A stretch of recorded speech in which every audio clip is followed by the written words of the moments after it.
El poco hombre de mi esposo, les dijo a todos en la fiesta de cumpleaños de mi mamá, que lo estaba engañando con mi primo. Ahora mi familia está en mi contra todo porque él no quiso hablar los problemas de pareja en privado. El jardín de la casa de mis padres estaba perfecto.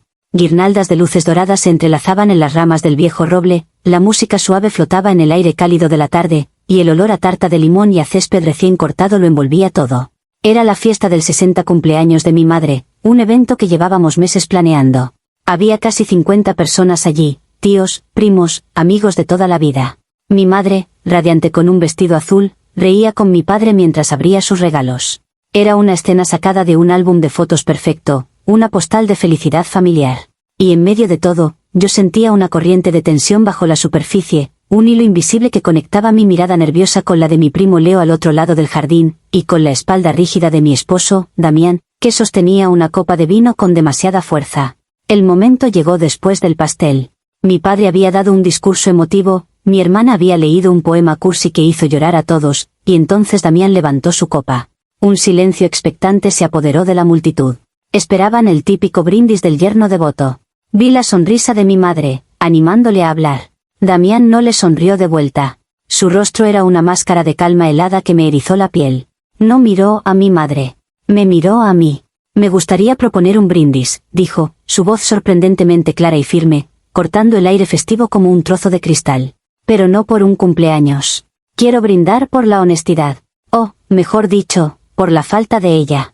Un murmullo incómodo recorrió a los invitados. Pude ver a Leo palidecer cerca de la mesa de los aperitivos. Mi corazón empezó a latir con la fuerza de un tambor de guerra. Verán, continuó Damián, sin apartar los ojos de mí, durante los últimos 6 meses, he aprendido mucho sobre los lazos familiares.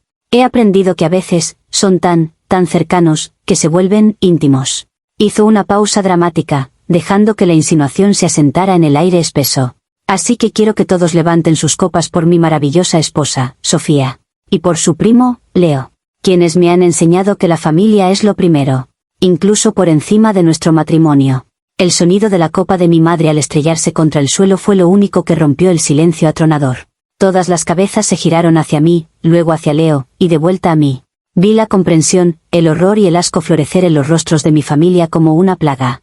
Mi padre dio un paso hacia Damián, con el puño cerrado, pero Damián simplemente dejó su copa intacta sobre la mesa, se ajustó la chaqueta y me dedicó una última mirada. No era una mirada de dolor. Era de un triunfo frío y calculado. Luego se dio la vuelta y se marchó, caminando a través de la multitud que se apartaba para él como las aguas del Mar Rojo. Mi primer pensamiento no fue de culpa, ni de vergüenza. Fue una oleada de furia tan pura y blanca que me dejó sin aliento. ¿Cómo se atrevía? ¿Cómo se atrevía a convertir la fiesta de mi madre en su escenario personal para su patético drama? ¿A humillarme frente a todos, a destruir a mi familia de la forma más cruel y pública imaginable?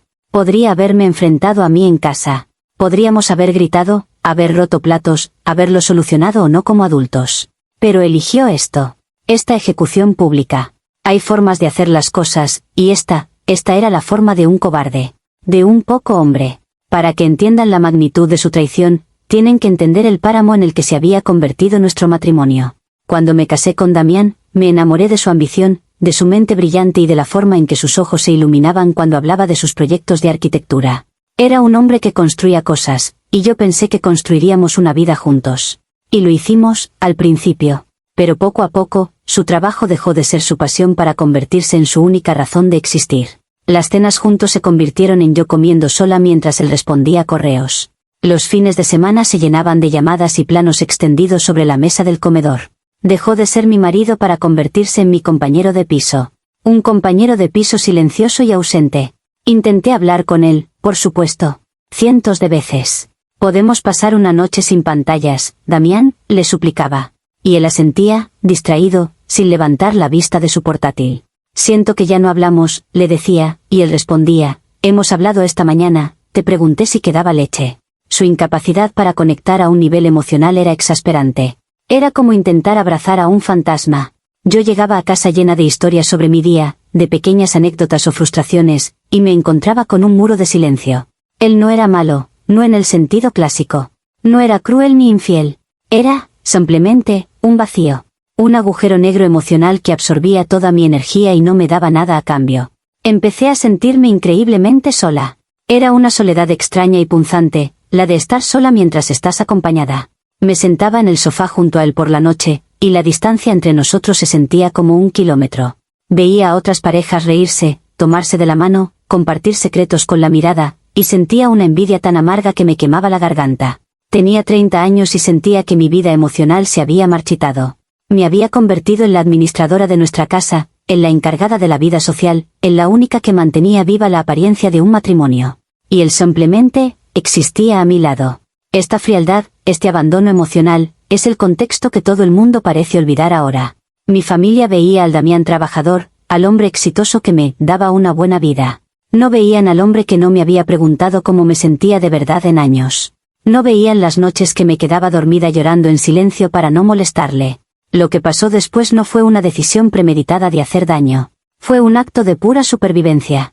Cuando te estás muriendo de sed en un desierto, no cuestionas la fuente del agua cuando por fin la encuentras. Simplemente bebes. Mi fuente de agua fue Leo. Siempre habíamos sido cercanos, incluso de niños.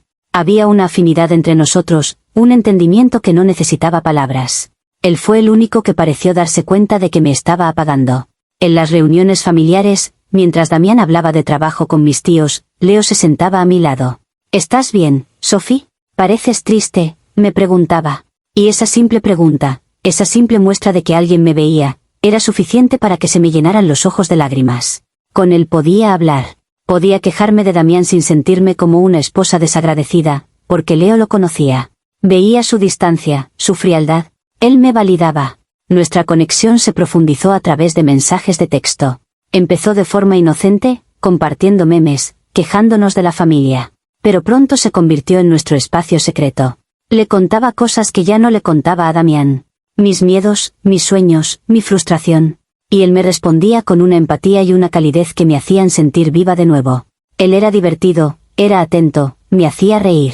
Se sentía como respirar después de haber estado conteniendo la respiración durante años.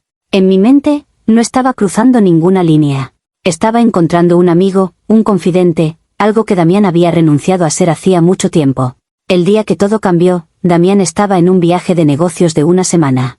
Leo vino a casa con la excusa de ayudarme a arreglar un grifo que goteaba. Terminamos sentados en el suelo de la cocina, bebiendo vino y hablando durante horas. Me contó sobre su reciente ruptura y cómo se sentía solo. Y en ese momento, vi en sus ojos el mismo anhelo que sentía en mi alma. Fue algo casi inevitable. No hubo una seducción torpe. Simplemente, la conversación se detuvo, nos miramos, y la distancia entre nosotros desapareció. No fue sucio ni premeditado. Fue un momento de conexión humana pura entre dos personas que se sentían desesperadamente solas. Después de eso, nos vimos varias veces. Siempre con cuidado, siempre en secreto. Me sentía culpable, sí, pero era una culpa eclipsada por la sensación de ser deseada y comprendida de nuevo. Justificaba cada encuentro diciéndome que esto era lo que Damián me había obligado a hacer con su abandono. Él había creado el vacío, y yo simplemente lo estaba llenando para no romperme en 1000 pedazos. Leo y yo éramos cómplices, dos almas que se habían encontrado en la oscuridad. Él entendía mi matrimonio, entendía a mi familia. Era un consuelo prohibido, pero un consuelo al fin y al cabo. Y yo me convencí de que, mientras Damián no lo supiera, no estaba haciendo daño a nadie. Estaba simplemente sobreviviendo. Unas semanas antes de la fiesta de mi madre, noté un cambio en Damián. Si antes era un fantasma, ahora era un fantasma enfadado. El silencio ya no era vacío, sino pesado, cargado de una hostilidad pasivo-agresiva. Dejó de hablarme por completo, comunicándose solo con monosílabos. Dejaba sus platos en el fregadero a propósito, sabiendo que me molestaba. Pequeñas púas, pequeños actos de una guerra fría que yo no entendía. Empecé a sentir un nudo de ansiedad en el estómago. ¿Sabía algo? ¿Sospechaba? El miedo era paralizante. Decidí enfrentarlo de la única manera que sabía, atacando primero. Una noche, mientras él miraba su teléfono, ignorándome como de costumbre, le dije, ¿se puede saber qué te pasa? Llevas semanas tratándome como si fuera una extraña. Si tienes un problema, ten el valor de decírmelo a la cara. Levantó la vista, y sus ojos estaban fríos como el hielo. No me pasa nada, Sofía. Quizás la que tiene un problema eres tú. Su evasión me enfureció y me dio el poder que necesitaba. Era mi oportunidad para darle la vuelta a la tortilla. ¿Yo soy la del problema?, le espeté, mi voz subiendo de volumen, cargada de una indignación perfectamente ensayada. Yo soy la que intenta mantener este matrimonio a flote mientras tú vives en tu propio mundo. Estoy harta de tu paranoia, de tus silencios acusadores. Si estás tan descontento, ¿por qué no haces algo al respecto en lugar de castigarme con esta actitud infantil? Estás viendo fantasmas donde no los hay porque es más fácil que admitir que eres tú el que se ha desconectado de nosotros. Fue una actuación magistral. Lloré, grité, lo acusé de todo el abandono que había sentido durante años. Lo bombardeé con tanta culpa y frustración que se quedó sin palabras. Al final, él simplemente suspiró, un sonido de derrota. Tienes razón, dijo en voz baja. He estado estresado por el trabajo. Lo siento. Y yo, en ese momento, sentí un alivio inmenso y una punzada de desprecio. Había ganado. Era tan fácil manipularlo, tan fácil hacerle dudar de su propia intuición. Creí que la crisis había pasado, que había aplastado sus sospechas bajo el peso de su propia culpa. No tenía ni idea de que él no había retrocedido. Simplemente se había retirado para planear una estrategia diferente. Estaba afilando el cuchillo en silencio, esperando el momento perfecto para clavármelo por la espalda. Y yo, en mi arrogancia, le facilité el escenario perfecto, la fiesta de cumpleaños de mi madre. Y así volvemos al jardín, a las ruinas humeantes de mi vida. Después de que Damián se fuera, el caos se desató. Mi madre estaba sentada en una silla, hiperventilando, mientras mi hermana intentaba consolarla. Mi padre se acercó a mí, con el rostro púrpura de rabia. Fuera, siseó, su voz temblando. Sal de la casa de tu madre. Ahora. Miré a mi alrededor, buscando un aliado, una mirada de compasión. No encontré ninguna. Todos mis tíos y tías me miraban como si fuera una especie de monstruo. Leo, mi supuesto cómplice, mi alma gemela, se había escabullido sin decir una palabra, abandonándome a los lobos. Pero papá, no entiendes, supliqué. Él me empujó a esto. Me ha estado ignorando durante años. Mi padre simplemente negó con la cabeza, una profunda decepción grabada en sus facciones. Tu matrimonio es tu problema. Pero hacerle esto a tu madre, en su cumpleaños, eso es imperdonable. Has avergonzado a esta familia. Sus palabras me golpearon más fuerte que cualquier bofetada. ¿Yo los había avergonzado? ¿O había sido Damián, con su espectáculo vengativo y cruel? Él era el que había detonado la bomba en medio de una celebración familiar. Él era el que no había tenido el más mínimo respeto por mi madre. Me obligaron a irme. Salí del jardín, pasando junto a los invitados que se apartaban de mí en silencio, con sus miradas acusadoras siguiéndome como focos. Cada paso se sentía como una humillación. Pero debajo del dolor y la vergüenza, la ira seguía ardiendo. Una furia justa y pura. Damián no había hecho esto por honestidad. Lo había hecho por venganza. Quería herirme de la manera más profunda posible, y sabía que la única forma era poner a mi familia en mi contra. Había planeado cada palabra, cada pausa, para infligir el máximo daño. Me senté en mi coche, aparcado al final de la calle, y vi cómo las luces de la fiesta se apagaban una a una. La celebración se había terminado. Y todo por su culpa. Por su cobardía. Por su incapacidad para resolver nuestros problemas como un hombre, en la privacidad de nuestro hogar. No, él tuvo que arrastrar a todos a su miseria, manchar la reputación de nuestra familia y arruinar el día más especial de mi madre. La gente me juzgará por lo que hice, pero nadie parece entender el verdadero crimen que se cometió esa noche. Hay formas decentes y humanas de terminar una relación. Y luego está lo que hizo Damián. Y eso no tiene perdón.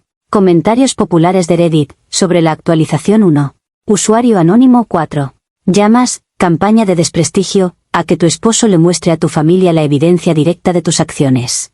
No está desprestigiando nada, está verificando los hechos. Los mensajes no son pruebas sacadas de contexto, son tus propias palabras. Te aferras desesperadamente a la idea de que Damián es un maestro manipulador, porque la alternativa es aceptar que simplemente eres una persona que tomó decisiones terribles y fue descubierta. Él no te convirtió en la villana, tus acciones y tus palabras, ahora expuestas, lo hicieron. Respuesta de la OP. Cualquiera que haya tenido una conversación privada sabe que las palabras pueden ser malinterpretadas.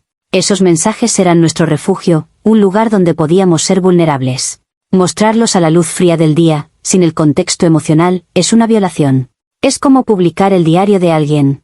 Damián no buscaba la verdad, buscaba las frases más dañinas para construir su narrativa. Es una táctica de abogado, no de un esposo herido. Él es el manipulador por la forma en que eligió usar esa información. Usuario anónimo 5. Te quejas de que Damián no se comunicaba, pero tu método de comunicación preferido con Leo era el secreto y el engaño. Damián simplemente decidió usar la información que tenía de la manera más efectiva posible. No es un maestro manipulador, Simplemente dejó de jugar un juego que ya estaba amañado en su contra y decidió exponer el tablero para que todos lo vieran. No te gusta porque perdiste el control de la narrativa que con tanto cuidado habías construido. Respuesta de la OP. No es un juego. Es mi vida, la vida de mi familia. Un matrimonio no se trata de ganar o perder. Se trata de respeto, y él no mostró ninguno. Usar información privada como un arma es una bajeza. Lo que yo compartía con Leo era para sobrevivir emocionalmente, no para amañar un juego. Él convirtió nuestro dolor en un espectáculo. Actualización final. Pasaron 3 semanas de un silencio sepulcral. 3 semanas viviendo en ese hotel mugriento, viendo cómo mis ahorros se evaporaban. Finalmente, recibí un correo electrónico de Damián. Era breve y al grano. Quería reunirse en una cafetería a medio camino entre mi hotel y nuestra casa para discutir los términos del divorcio. Sentí una mezcla de pánico y una extraña sensación de alivio. Por fin, tendría la oportunidad de enfrentarlo, de decirle a la cara todo el desprecio que sentía por su cobardía. Pasé toda la noche anterior preparando mi discurso, afilando cada palabra como si fuera un arma. Llegué a la cafetería y él ya estaba allí, con un café negro y una carpeta sobre la mesa. Se veía cansado, pero tranquilo. Esa calma suya siempre me había desquiciado, y ese día más que nunca. Me senté, antes de que él pudiera abrir la boca, comencé mi ataque. Espero que estés orgulloso, le espeté. Destruiste a mi familia, humillaste a mi madre, y todo por tu ego herido. Hay formas de hacer las cosas, Damián, formas decentes. Y tú elegiste la del poco hombre, la del cobarde que ataca por la espalda porque no tiene el valor de confrontar a su esposa cara a cara. Continué así durante varios minutos, desatando toda mi furia acumulada. Él no me interrumpió. Dejó que terminara, con la mirada fija en su taza de café. Cuando finalmente me quedé sin aliento, levantó la vista. Su expresión no era de ira ni de culpa. Era de una indiferencia absoluta. He terminado, dijo en voz baja. ¿Ya has terminado tú? Su pregunta me descolocó. Asentí, confundida. Bien, dijo. Ahora déjame explicarte por qué hice las cosas como las hice. Descubrí los mensajes hace 3 meses, Sofía, comenzó, y cada palabra caía como una piedra en un pozo. Lo leí todo en una noche. Al día siguiente, iba a enfrentarte, a echarte de casa. Pero ese mismo día, tu hermana me llamó. Llorando.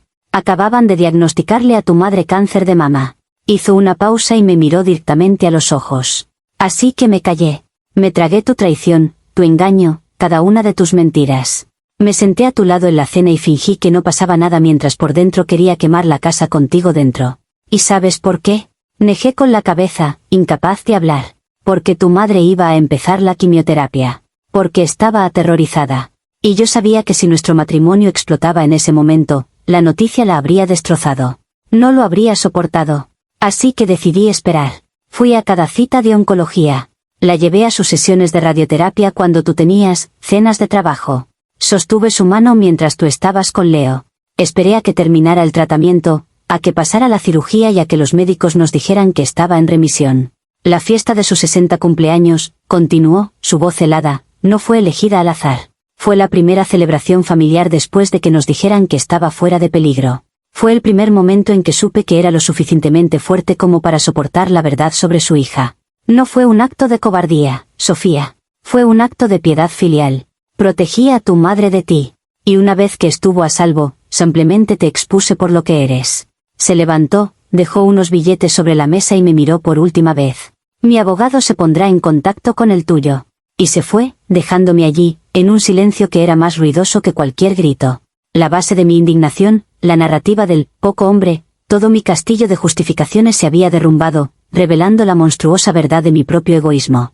Comentarios populares de Reddit, sobre la actualización final. Usuario anónimo 6. Dios mío. Tu esposo no fue un poco hombre, demostró tener una columna de acero. Soportó tu traición en silencio para proteger a tu madre. Su acto no fue de cobardía, fue de un control y una lealtad, hacia tu madre, no hacia ti, que son aterradores. Te juzgó y ejecutó la sentencia en sus propios términos, y lo hizo priorizando la salud de la persona más vulnerable. Es una de las cosas más despiadadas, a la vez, más nobles que he leído. Respuesta de la OP. No hay nada que pueda decir. Usuario anónimo 7. La persona que llamaste emocionalmente distante resultó ser la única que estaba manejando las emociones más complejas y dolorosas de toda la situación. Mientras tú te centrabas en tus necesidades y tu supervivencia emocional, él estaba lidiando en silencio con una doble carga, la traición de su esposa y el terror por la enfermedad de su suegra. Es una lección devastadora sobre la diferencia entre la fuerza silenciosa y la debilidad ruidosa. Respuesta de la OP. Sí. Usuario anónimo 8. Ya no puedes esconderte detrás de la idea de que él era el problema. La fachada se ha derrumbado. Lo que queda es la verdad de tus acciones, sin adornos ni justificaciones. Mientras tú buscabas consuelo en los brazos de tu primo, él se lo estaba dando a tu madre enferma. Es un lugar horrible para estar, pero también es el único lugar desde el que se puede empezar a reconstruir algo real, aunque sea solo para ti misma. Respuesta de la OP. No sé cómo.